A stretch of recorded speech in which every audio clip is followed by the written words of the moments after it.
एक नेवला था। महाभारत में एक कथा है, एक नेवले की। मैया, ओ लाल मैया, बैठ जाओ मेरी माँ। एक नेवला था, एक पंडित जी थे और पंडितानी। तो पंडित जी भोजन करने बैठे। मैया ध्यान से सुनो मेरी माँ, मोबाइल ना चलाओ भगवान। सुनो, एक पंडित जी थे और पंडितानी जी थी, बहुत गरीब थे। पंडित जी भोजन करने बैठे, पंडितानी ने परोसा। पंडित जी भोजन करने बैठे कि तभी कोई भिखारी आ गया और वो कहने लगा कि पंडित जी हम बड़े भूखे हैं, कुछ भोजन मिल जाए। तो पंडित जी ने अपनी थाली खिसका दी और अपनी थाली दे दी।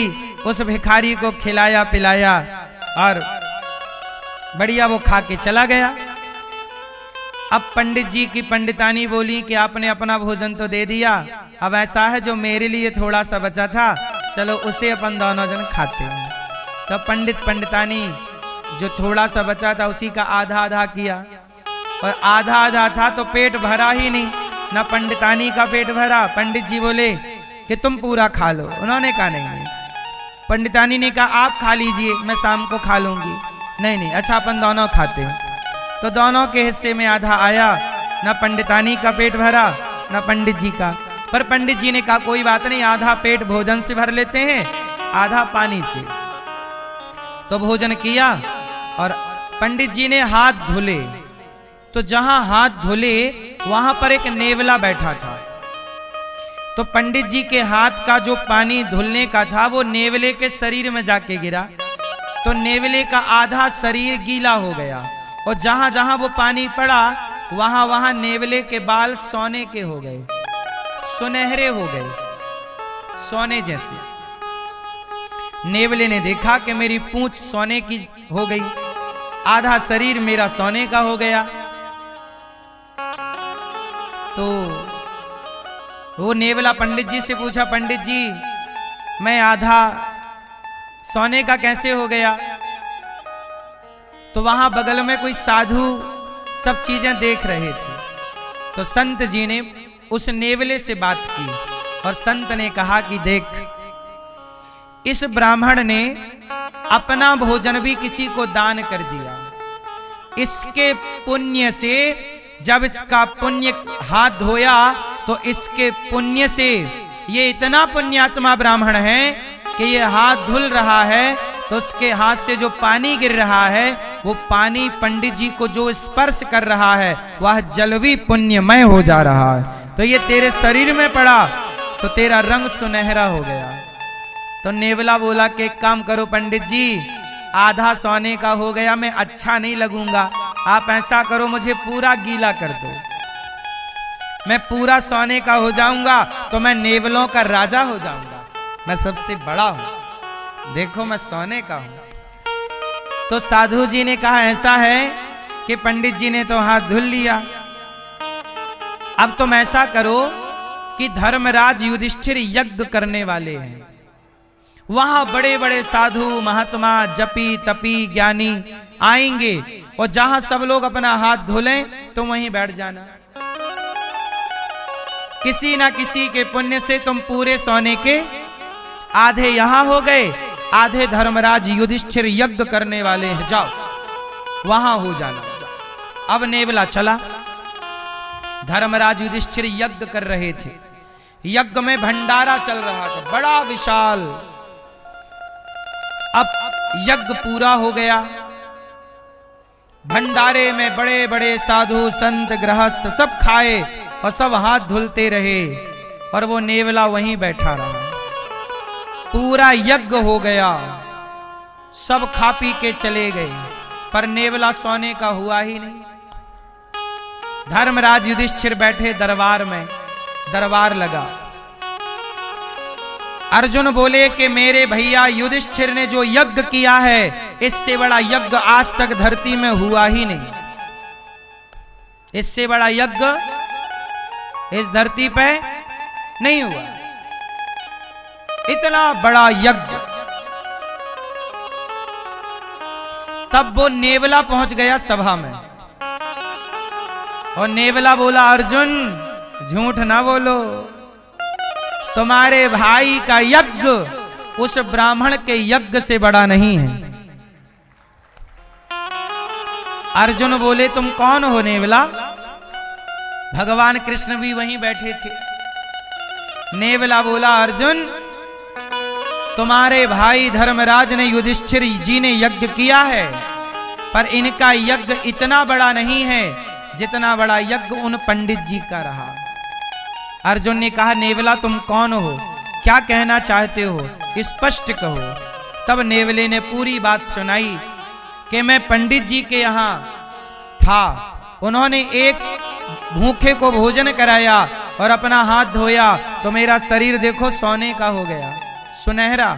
और आपके यहाँ इतने बड़े यज्ञ में इतने लोग खाए, सब हाथ धुले, मैं सबके नीचे रहा, लेकिन मेरा आधा अंग सोने का। इसका मतलब आपका यज्ञ उतना बड़ा नहीं। अब अर्जुन का अभिमान टूट गया, धर्मराज युधिष्ठिर का अभिमान टूट गया। भगवान श्री कृष्ण बोले कि अर्जुन चरणों में गिरे भगवान के, कि प्रभु आप बताइए ये यज्ञ पूरा हुआ कि नहीं? भगवान श्री कृष्ण बोले कि ना, अभी ये यज्ञ पूरा नहीं हुआ। क्यों? बोले सब लोग भोजन कर लिए, पर अभी भी एक स्वपच भोजन करने को बाकी है। कहां है वो? ढूंढो, कोई अभी भोजन में बाकी है। ढूंढा तो जंगल में एक व्यक्ति बैठे हैं, साधु, जो भगवत चिंतन कर रहे हैं। कहा कि ये बैठे हैं देखो, और वो साधु नहीं, एक स्वपच, मतलब जिसे आज की भाषा में दलित कहते हैं। दलित समाज का एक कोई व्यक्ति है जो भूखा है। कहा कि तुमने यज्ञ किया, सबको भोजन कराया, लेकिन अभी एक तुम्हारे राज्य में भूखा है, चलो इन्हें ले चलो। उन्हें सा सम्मान लाए और धर्मराज युधिष्ठिर ने भोजन कराया। और भोजन करा के जब उन्होंने हाथ धोए तो नेवला वहीं बैठ गया। और जब हाथ धोए और उन स्वपच साधु के हाथ का जल का स्पर्श जब नेवले के शरीर में पड़ा तो पूरा नेवला सोने का हो गया। अब धर्मराज युधिष्ठिर का यज्ञ पूरा हुआ। इसका मतलब ये कथा ये कहना चाहती है कि जब तक आखिरी व्यक्ति भोजन ना कर ले तब तक आपका यज्ञ सफल नहीं होता। अन्नदान जब तक ना हो तब तक यज्ञ सफल नहीं होता। इसलिए गौरी गोपाल भगवान की रसोई 24 घंटे चलती है कि आखिरी व्यक्ति रात के 2 बजे भी आए तो उसे भरपेट भोजन मिले। आप वृंदावन आइएगा, वृंदावन में 24 घंटे भोजन चलता है गौरी गोपाल रसोई में। 24 घंटे भरपेट भोजन मिलता है सबको। कभी भी आओ, दिन में आओ, रात को आओ, रात के 2 बजे आओ, रात के 3 बजे आओ, भोर के 4 बजे आओ। जब आप भोजन मांगेंगे क्या मतलब आपको मांगना भी नहीं पड़ेगा, वहां चलता रहता, आपको मांगना भी नहीं पड़ेगा। तो गौरी गोपाल रसोई है जहां अखंड, ये रसोई गौरी गोपाल जी की है, अखंड चलती। कोई ये लाइन लगी है ना, ये टूटती नहीं है, चलती रहती। 30 से 40 हजार लोग पर डे भोजन करते हैं और 12 महीने करते हैं और 24 घंटे चलता है। अब बताओ, धर्मराज युधिष्ठिर ने जो यज्ञ किया उस यज्ञ से बड़ा यज्ञ उस ब्राह्मण का यज्ञ था कि अपनी थाली उन्होंने किसी को खिला दी। एक थाली भोजन भी, एक व्यक्ति का भी पेट आपने भाव से प्रेम से भर दिया तो वह एक यज्ञ के समान पुण्य है साहब। एक भक्त का, एक भूखे का, एक साधु का पेट भरना। इसलिए कहता हूं अन्नदान किया करो। अन्नदान से बड़ा कोई दान नहीं होता मेरी माँ। थोड़ा अन्नदान करना सीखिएगा बच्चों के नाम से। इसलिए गौरी गोपाल रसोई में आप भी अन्नदान कीजिएगा। अखंड संतों की सेवा चलती है गौरी गोपाल में, हजारों संत भोजन करते हैं। आप भी एक दिन की सेवा कीजिए कि आज संतों को भोजन हम कराएंगे। अन्नम ब्रह्म, ईश्वर का वास कहाँ है? अन्न में। सबके बिना जीवन संभव है, अन्न के बिना जीवन संभव। इसलिए रोज अन्नदान करना चाहिए आप गृहस्थों को, नित्य। भले एक मुट्ठी अन्नदान करो, एक मुट्ठी चावल, एक मुट्ठी गेहूं, एक मुट्ठी दाल निकाल के रख दो। 30 दिन में 30 मुट्ठी हो जाए तो गौरी गोपाल भिजवा दिया करो। 30 मुट्ठी का जो बने उसका वो भिजवा दिया करो कि हम रोज 5 रुपए निकाल के रखेंगे गौरी गोपाल के लिए। रोज 10 रुपए निकालेंगे और 10 रुपए रोज निकालो, 20 रुपए रोज निकालो और महीने में 10-10 रुपए जोड़े तो कितना हुआ? 300 रुपए हुआ। तो 300 रुपए रोज का, एक 5-10 रुपए भी रोज के हिसाब से 300 रुपए महीने का आप निकाल के रखो अलग, ताकि हमारे घर से रोज अन्नदान हो। रोज दान रोज करना चाहिए। गौरी गोपाल में भोजन रोज होता है। वृद्ध माओं को रोटी रोज चाहिए। गौरी गोपाल गुरुकुल में 150 बच्चे हैं, बच्चों को रोज रोटी चाहिए। 400 गैया है, रोज चारा चाहिए। आप लोग दान कभी कभी करते हैं, हम कहते हैं दान का नियम बनाओ और ये दान अपने बच्चों को भी सिखाओ। कमाई का 2%, 5% दान जरूर करना चाहिए। दान करने से धन घटता है कि बढ़ता है? क्या होता है? दान करने से धन की शुद्धि होती है। धन में भी दोष होते हैं। जो हम पैसा कमाते हैं उसमें दोष होता है कि नहीं? बोलो हाँ। क्या दोष होता है? अब जैसे सरकारी कार्यकर्ता है, सरकारी कार्यकर्ताओं को सरकार पैसा देती है। अब सरकार को पैसा कहां से आता है? सरकार को सब तरह से पैसा आता है। अब जो बूचड़ खाने चल रहे हैं, गौ हत्याएं हो रही हैं, तो गौ हत्या का पैसा भी तो सरकार के खजाने में जाता है। टैक्स जरूर ले लेती है सरकार। सरकार किसी के घर घुस जाती है और इनकम टैक्स के नाम से और घर में घुस के ले आती है पैसा।